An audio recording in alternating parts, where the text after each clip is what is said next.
আসসালামু আলাইকুম।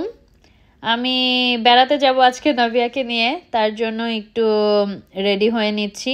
সকাল থেকে উঠে আমি কাজ করেছি, এখন প্রায় দুপুর 2টার মতো বেজে গেছে। কাজ শেষ করে এখন আমি একটু চুলটাকে আয়রন করে নিচ্ছি। অ্যান্ড আমি চুলটা একটু হালকা ওয়েভি করব নিচের দিকে। অন্য টাইমে আমি আরেকটু বেশি টাইম নিয়ে চুলটা স্ট্রেট করে তারপরে ওয়েভি করি, বাট আজকে মনে হলো যে না, হালকা করে একটু ওয়েভি করেই তারপরে যাই, যেহেতু বাসার সামনেই নাভিয়ার ফ্রেন্ডের বাসায় যাব অ্যান্ড আমার একটা ভাবির বাসায় যাব। দুপুরবেলা খাওয়া দাওয়া করবো অ্যান্ড হচ্ছে ভাপা পিঠার দাওয়াত। শীত যেহেতু চলে যাচ্ছে তাই ভাপা পিঠা খাওয়ার আবারও দাওয়াত। এই বছরে ভাপা পিঠা আসলে এই ভাবির বাসায় আমি প্রথম খেয়েছিলাম, অ্যান্ড শীত চলে যাওয়ার আগে লাস্ট টাইম এই ভাবির বাসায় আসলে ভাপা পিঠা আবার খেতে যাচ্ছি।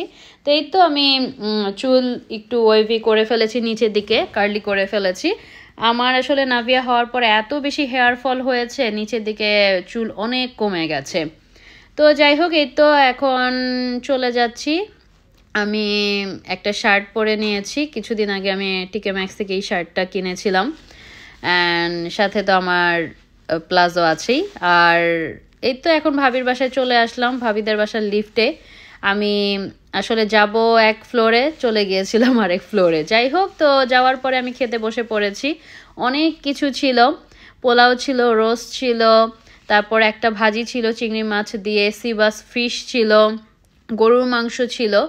তো আমি একটু হাংরিও ছিলাম, যাওয়ার পর একদম বসে পড়েছি এত কিছু দিয়ে খাওয়ার জন্য। সালাদ আর লাইম দিয়ে মেখে খেতে খুবই মজা লাগছিল। এইখানে হচ্ছে ডালগোনা কফি বানিয়ে দিয়েছে আপু আমাকে, অনেক মজা করে, কারণ আমি তো এমনিই কফি লাভার, তার মধ্যে ডালগোনা কফি হলে তার কোনো কথাই নাই। আর ভাবি এখানে নিজের হাতে সিঙ্গারা বানিয়েছে, এত মজা ছিল। ভিতরে মটরশুঁটি দিয়ে, আলু দিয়ে, 5 ফোড়ন দিয়ে সিঙ্গারাটা বানিয়েছে, খুবই মজা, একদম ফ্রেশ একটা স্মেল আসতেছিল। অ্যান্ড সাথে পুডিংও ছিল।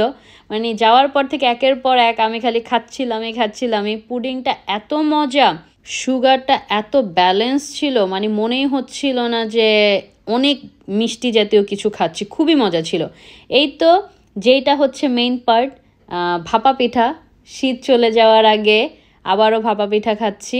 এখানে ভাবি সুন্দর করে ভাপা পিঠা বানাচ্ছে। আমার তো এর আগের ভিডিও যদি দেখে থাকেন, এই ভাপা পিঠা বানানোর ভিডিওটা খুবই জনপ্রিয় হয়েছিল, অনেক মানুষ অনেক কমেন্ট করেছিল।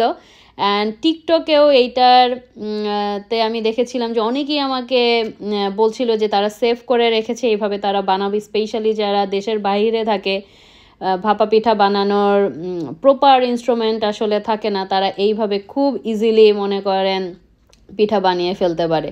তো অন্যদিকে আবার পোলাও বসিয়ে দিয়েছে ওইখানে। আপু আসলে পোলাও একদম চটজলদি রান্না করে ফেলছিল। আপু পোলাও রান্না করাতে এক্সপার্ট, আসলে নট অনলি পোলাও, সব কিছু রান্নাতে ভাবি, আপু, তারা সবাই অনেক এক্সপার্ট। তো এই তো প্রেশার কুকারে পানি একদম গরম হয়ে গেছে, কিভাবে যে ধোয়া উঠছিল। তো এইখানে ভাপা পিঠা একের পর এক ভাবি বানাচ্ছিল, গুড় দিয়ে, নারিকেল দিয়ে। আমার তো পিঠার মধ্যে ভাপা পিঠা বেস্ট, মানে কি বলবো, ভাপা পিঠার কথা শুনলেই আর নিজেকে ধরে রাখতে পারি না। আর এখানে তো কেনা পিঠা এতটা মজা হয় না, যতটা ফ্রেশ বানিয়ে খেলে মজা লাগে। তো এই তো একটার পর একটা ভাবি পিঠা বানাচ্ছে আর হচ্ছে দিচ্ছে। অন্যদিকে আজমি, তারপরে হচ্ছে আরও ভাইয়ারা সবাই বসে ছিল পিঠা খাওয়ার জন্য। আজমি গিয়েছে এই পিঠা খাওয়ার জন্য। যখনই আমি বলেছি যে ভাপা পিঠা বানানো হচ্ছে, একমাত্র ভাপা পিঠাটাই খাওয়ার জন্য আজমি খুব এক্সাইটেড ছিল। তো এই তো প্রথম পিঠা বানানো হয়ে গেছে, দেখেন কি সুন্দর ধোয়া উঠছে, গুড়ের লেয়ারটা কত সুন্দর করে দেখা যাচ্ছে, নারিকেলের লেয়ারটাও একদম বোঝা যাচ্ছে। আসলে এটাতেও বলবো যে মিষ্টির ব্যালেন্সটা খুব নাইস ছিল, এতটা মিষ্টি ছিল না যে একদম মাথায় ধরছিল। তো আজকের ভিডিওটা এই পর্যন্তই, দেখা হবে নেক্সট ভিডিওতে। আল্লাহ হাফিজ, আসসালামু আলাইকুম।